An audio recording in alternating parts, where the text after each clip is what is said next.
Grammar Girl here. I'm Mignon Fogarty, and I'm here today with Elizabeth Disegard, who's an executive editor at St. Martin's Press. And we're going to talk about fiction and nonfiction. And the thing I'm most excited to talk about is translation. But so welcome, Elizabeth. Thank you for being here with me today. Thank you. Nice to be here. Nice to meet you, too. I know it's wonderful to get to do these in person. So first, why don't you start by telling the listeners sort of what type of editor are you, and what do you do? What does an editor like you do on a typical day? I know there's a lot of variety, but what's a typical day for you? Well, I'm the kind of editor, as are most of the editors at St. Martin's and at Macmillan, who, there's kind of two parts to my job. One is always looking for new books to acquire, new authors, and bringing those in-house. And then the other part is once we, have someone signed up, working the whole process from idea or manuscript to published books and what happens after that. So every day is kind of figuring out how you somehow make time for both those things or many versions of that. And any day revolves around a book maybe I'm trying to buy this week, and, a book that's coming out tomorrow, a book that's coming out in 2 years. So it's kind of making time for all that. But that's also, to me, part of what makes the job so fun. And exciting is, I walk in the morning and it may be an exciting submission or a book got a nice review or a chapter arrives from an author and it's in great shape, surprise. Any of those things, a great conversation with an author on the phone about direction, anything can happen. That's great. How many authors turn their work in on time? Ooh. Well, it does happen once in a while. But I would say generally, writing books is really hard. And I think generally speaking, even if you have nothing else going on in your life, and in some ways I actually think that's more challenging because then you're at home, at your desk with nothing else. And, there's always the distractions of that. In some ways I feel like authors. Sometimes some of my most on-time authors have been the ones with the most demanding other lives too, A neurosurgeon. Somehow she made time in her life to also write a book, So sometimes I think it helps having the discipline of different things going on. I guess that's true. If you only have 2 hours to get this done, you're going to sit down and do it. Whereas if you have all day, suddenly the whole day can get away from you. Exactly. I think that, that's a danger we all know, whatever we're trying to get done, right? Right. Whether it's the laundry or a book. Yes. And sitting at home, you can see the laundry. So, yeah. Right. I find that when I have a deadline, I am much more inclined to clean. Suddenly I notice everything that's dirty in my house.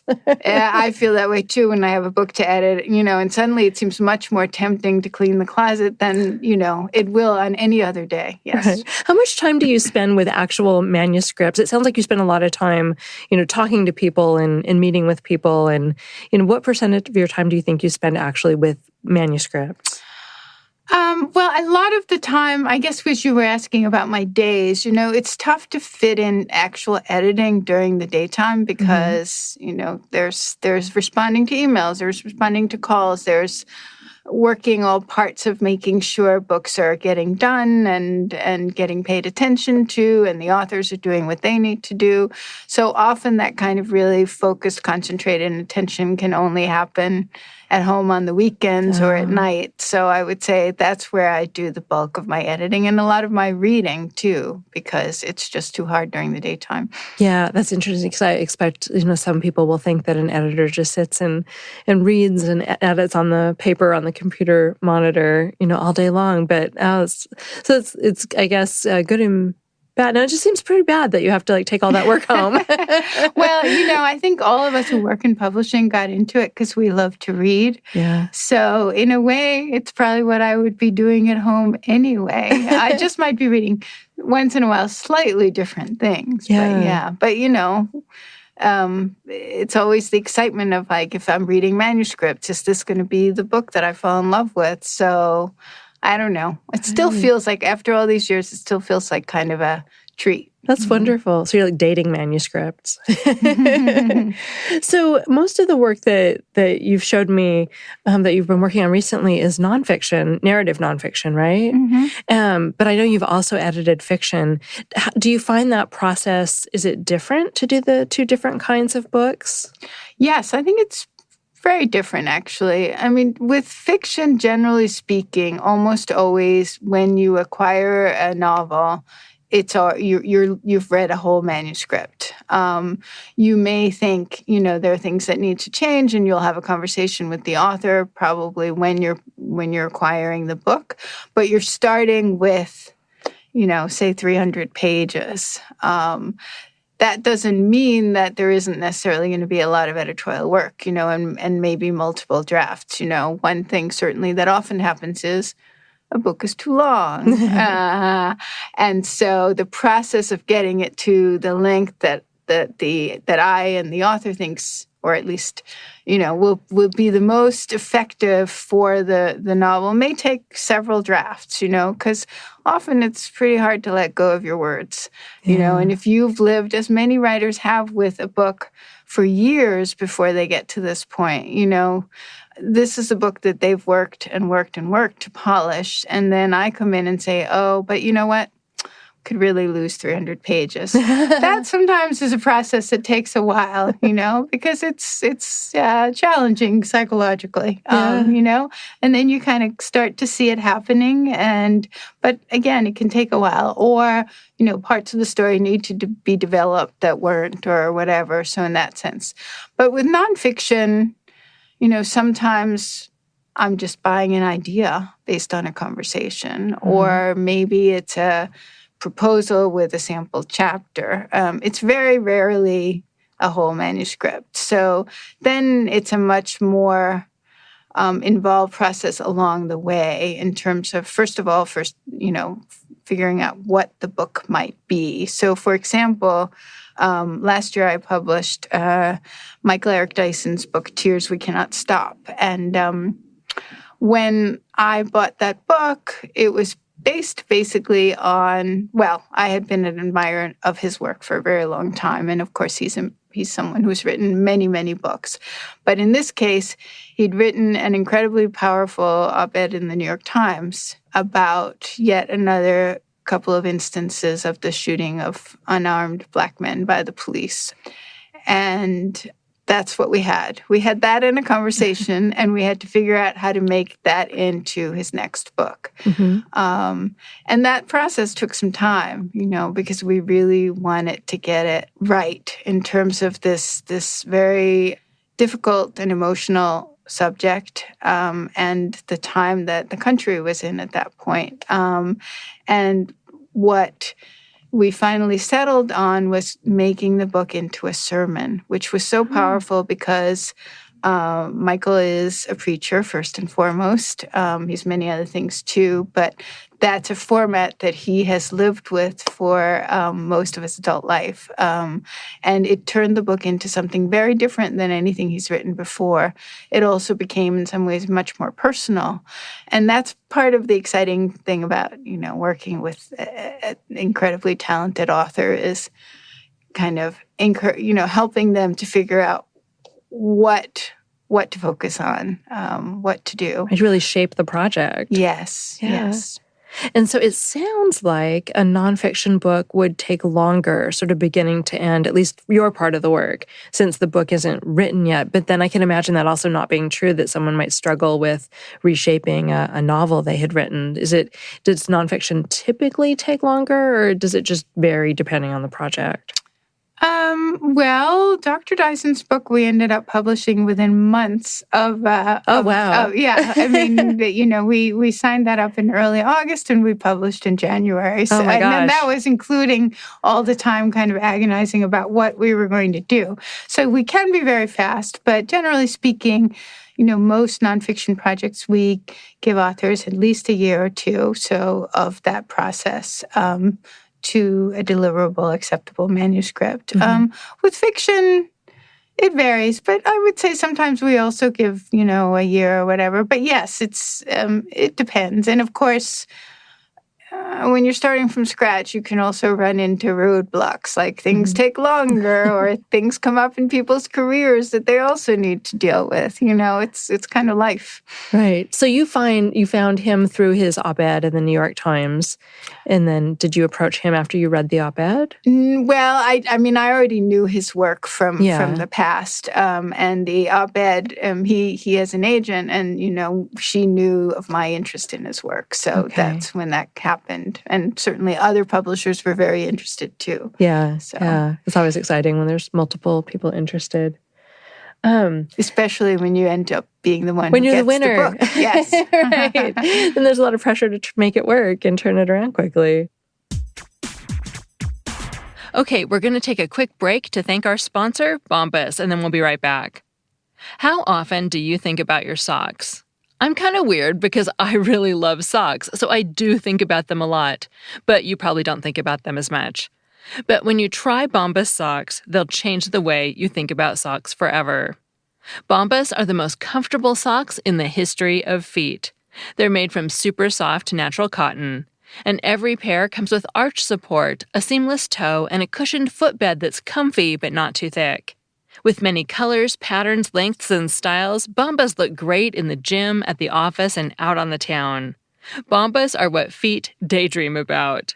And if my feet were to daydream, they'd be dreaming about Bombas lightweight quarter socks, because I like a sock that comes up a bit over my shoe, and the lightweight sock is the perfect weight for spring. They're stylish and comfortable. But Bombas also has all kinds of styles and weights, so if your feet daydream about something else, Bombas probably has you covered. And best of all, for every Bombas purchase you make, Bombas donates a pair of socks to someone in need. Buy your Bombas at bombas.com/grammar today and get 20% off your first purchase. That's bombas.com/grammar for 20% off. bombas.com/grammar. And now back to Elizabeth Disegard talking about translating books. So I'm also especially interested in your profile. You said that you do translation. And so that brings to my mind a lot of interesting issues about word choice and, capturing the essence of what a novel is or a book is when you're doing translation. And it sounds like you've done that for a lot of years. So can you talk a little bit about your work as a translator and the interesting language issues that come up when you're doing that kind of work? Yes. So I'm originally from Denmark. Okay. So I translate from Danish to English. And I actually started as an editor of translated books. I had done some translation before I went into publishing. But when I began in publishing many years ago, one of the things I've always done is books in translation. I believe very much that it's important for American readers to be exposed to voices from all over the world. Yes. I think literature is a really powerful way to begin to understand something about the world we live in. And America, because we have there's very big language here, sometimes we can be very insular. We have so much of our own. So it's really important to bring in those voices to make us see what life is like outside. Yeah. So I had done that. And of course, because I am Danish and I read the Scandinavian languages, I had done a lot of publishing like that.